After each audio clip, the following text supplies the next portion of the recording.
Chapter 60. Tips. How people want tips. They crave not only to get them, but to give them. There's greed involved, and vanity. It's very amusing at times to watch really intelligent people fish for them. And the tip giver need not hesitate about the quality, for the tip seeker is not really after good tips, but after any tip. If it makes good, fine. If it doesn't, better luck with the next. I'm thinking of the average customer of the average commission house. There's a type of promoter or manipulator that believes in tips first, last, and all the time. A good flow of tips is considered by him as a sort of sublimated publicity work.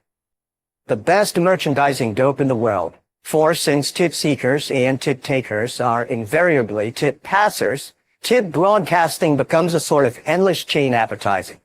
The tipster promoter labors under the delusion that no human being breathes who can resist a tip, if properly delivered.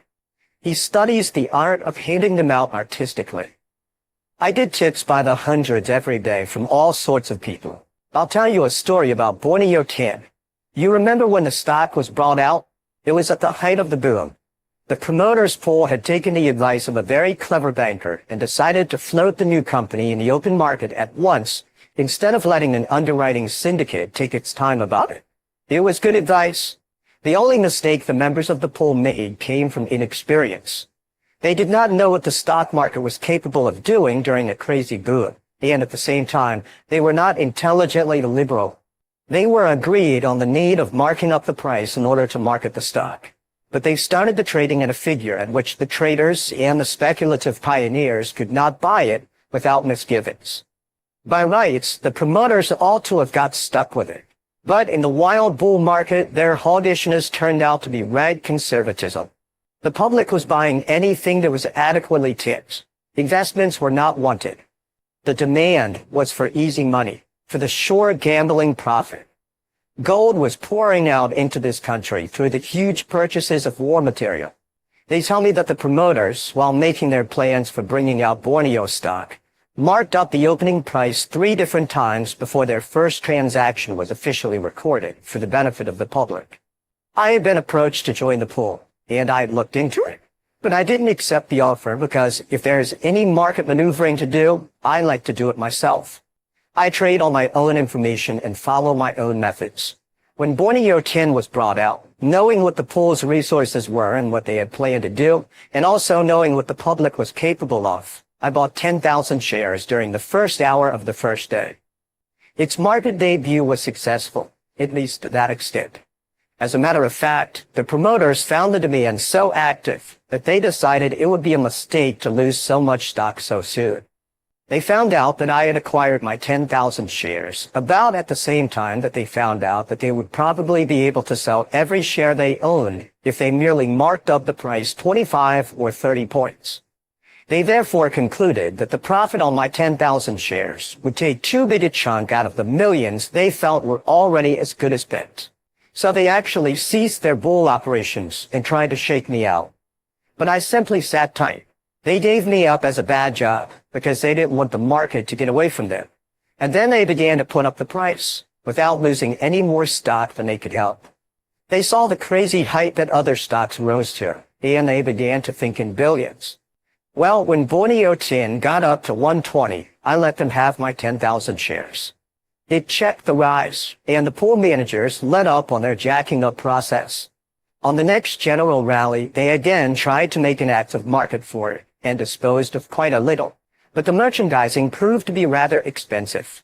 Finally, they marked it up to 150, but the balloon was off the bull market for keeps. So the pool was compelled to market what stock it could on the way down to those people who love to buy after a good reaction, on the fallacy that a stock that is once sold at 150 must be cheap at 130 and a great bargain at 120. Also, they passed the tip first to the floor traders, who often are able to make a temporary market, and later to the commission houses. Every little helped, and the pool was using every device known. The trouble was that the time for bulling stocks had passed. The suckers had swallowed other hooks. The Borneo bunch didn't or wouldn't see it. I was down in Palm Beach with my wife. One day, I made a little money at Gridley's, and when I got home, I gave Mrs. Livingston a $500 bill out of it. It was a curious coincidence, but that same night she met at a dinner the president of the Borneo Tin Company, a Mr. Weisenstein, who had become the manager of the stock pool. We didn't learn until sometime afterward that this Weisenstein deliberately maneuvered so that he sat next to Mrs. Livingston at dinner. He laid himself out to be particularly nice to her and talked most entertainingly. In the end, he told her very confidently, "Mrs. Livingston, I'm going to do something I've never done before. I'm very glad to do it because you know exactly what it means." He stopped and looked at Mrs. Livingston anxiously to make sure she was not only wise, but discreet. She could read it on his face, plain as print, but all she said was yes. "Yes, Mrs. Livingston, it has been a very great pleasure to meet you and your husband, and I want to prove that I am sincere in saying this because I hope to see a great deal of both of you. I am sure I don't have to tell you that what I am going to say is strictly confidential." Then he whispered, "If you will buy some Borneo tin, you will make a great deal of money." "Do you think so?" she asked. "Just before I left the hotel," he said, "I received some cables with news that won't be known to the public for several days at least. I'm going to gather in as much of the stock as I can. If you get some at the opening tomorrow, you will be buying it at the same time and at the same price as I. I give you my word that Borneo tin will surely advance. You're the only person that I've told this to. Absolutely the only one." She thanked him, and then she told him that she didn't know anything about speculating in stocks. But he assured her it wasn't necessary for her to know any more than he had told her. To make sure she heard it correctly, he repeated his advice to her. "All you have to do is buy as much Borneo tin as you wish. I can give you my word that if you do, you will not lose a cent. I've never before told a woman, or a man for that matter, to buy anything in my life. But I am so sure the stock won't stop this side of 200 that I'd like you to make some money. I can't buy all the stock myself, you know. And if somebody besides myself is going to benefit by the rise, I'd rather it was you than some stranger. Much rather. I've told you in confidence because I know you won't talk about it. Take my word for it, Mrs. Livingston, and buy Borneo tin." He was very earnest about it and succeeded in so impressing her that she began to think she had found an excellent use for the $500 I had given her that afternoon. That money hadn't cost me anything and was outside of her allowance. In other words, it was easy money to lose if the luck went against her. But he had said she would surely win. It would be nice to make money on her own hook and tell me all about it afterwards. Well, sir, the very next morning before the market opened, she went into Harding's office and said to the manager, "Mr. Haley, I want to buy some stock, but I don't want it to go into my regular account because I don't wish my husband to know anything about it until I've made some money.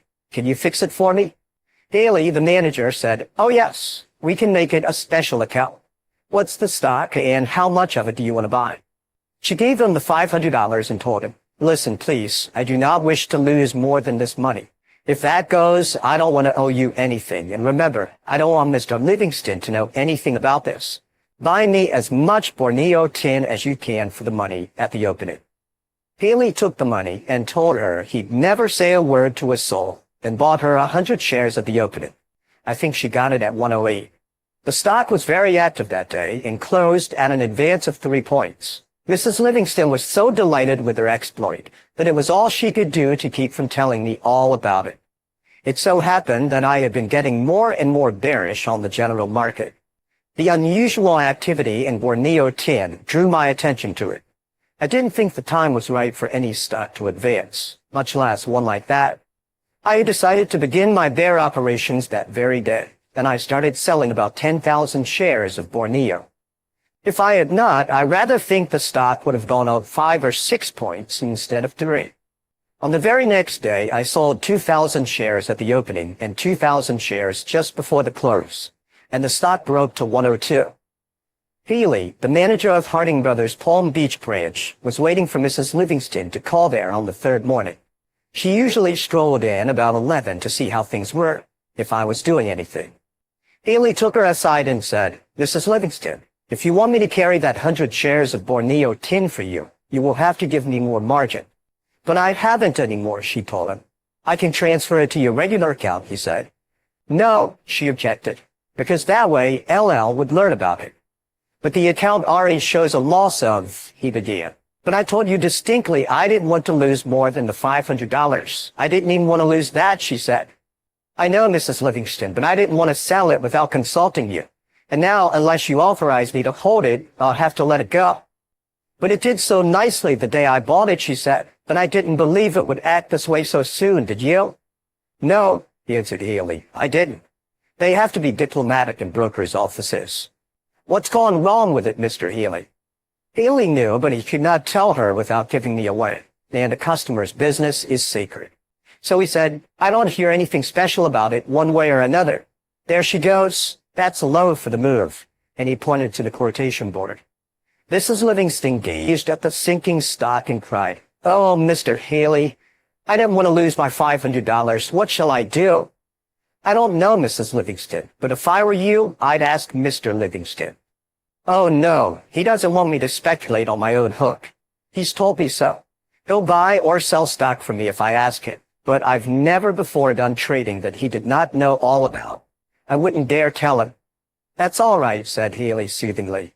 He's a wonderful trader, and he'll know just what to do. Seeing her shake her head violently, he added devilishly, or else you put up $1,000 or $2 to take care of your Borneo. The alternative decided her then and there. She hung about the office, but as the market got weaker and weaker, she came over to where I sat watching the board and told me she wanted to speak to me. We went into the private office and she told me the whole story. So I just said to her, You foolish little girl, you keep your hands off this deal. She promised that she would, and so I gave her back her $500 and she went away happy. The stock was par by that time. I saw when it happened. Weisenstein was an astute person. He figured that Mrs. Livingston would tell me what he had told her, and I'd study the stock. He knew that activity always attracted me, and I was known to swing a pretty fair line. I suppose he thought I'd buy 10 or 20,000 shares. It was one of the most cleverly planned and artistically propelled tips I've ever heard of. But it went wrong. It had to. In the first place, the lady had that very day received an unearned $500 and was therefore in a much more venturesome mood than usual. She wished to make some money all by herself, and womanlike dramatized the temptation so attractively that it was irresistible. She knew how I felt about stock speculation as practiced by outsiders, and she didn't dare mention the matter to me. Weisenstein didn't size up her psychology right. He was also utterly wrong in his guess about the kind of trader I was. I never take tips, and I was bearish on the entire market. The tactics that he thought would prove effective in inducing me to buy Borneo, that is, the activity and the 3-point rise, were precisely what made me pick Borneo as a starter when I decided to sell the entire market. After I heard Mrs. Livingston's story, I was keener than ever to sell Borneo. Every morning at the opening and every afternoon just before closing, I let him have some stock regularly, until I saw a chance to take in my shorts at a handsome profit.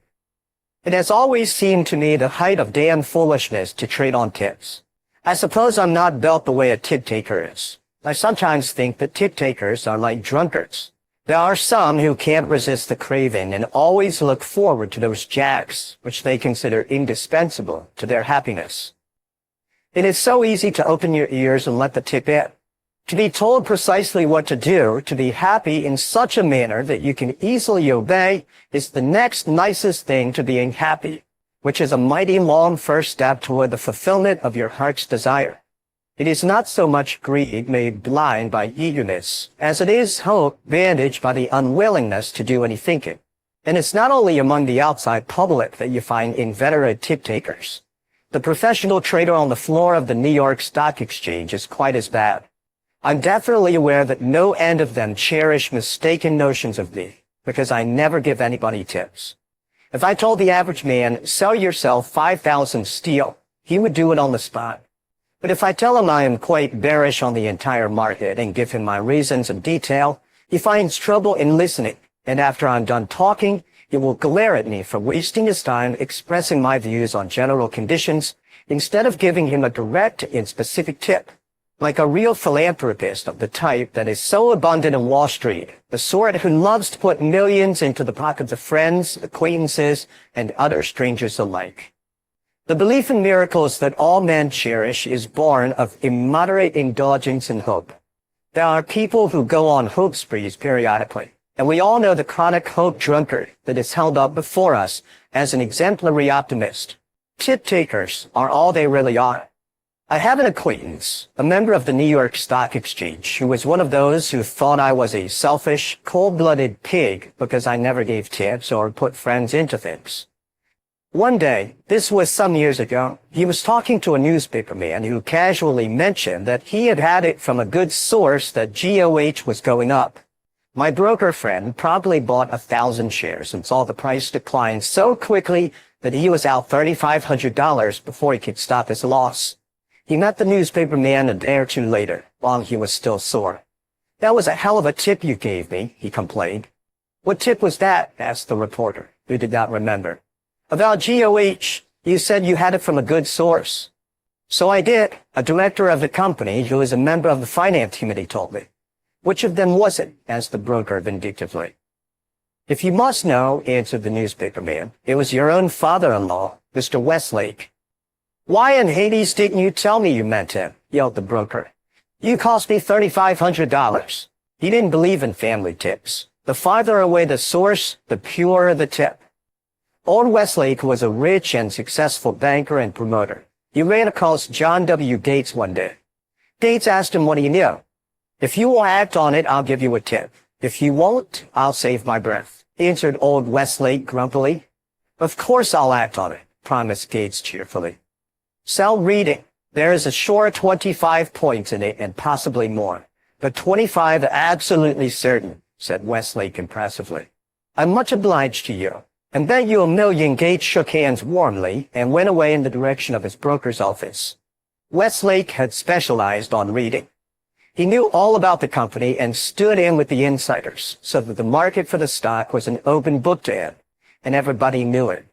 Now he was advising the Western plunger to go short of it. Well, reading never stopped going up. It rose something like 100 points in a few weeks. One day, old Westlake ran smack up against John W. in the street, but he made out he hadn't seen him and was walking off. John W. Gates caught up with him, his face all smiles, and held out his hand. Old Westlake shook it dazedly. "I want to thank you for that tip you gave me on reading," said Gates. "I didn't give you any tip," said Westlake, frowning. "Sure you did. And it was a gem hickey of a tip, too. I made $60,000. "Made $60,000? Sure, don't you remember?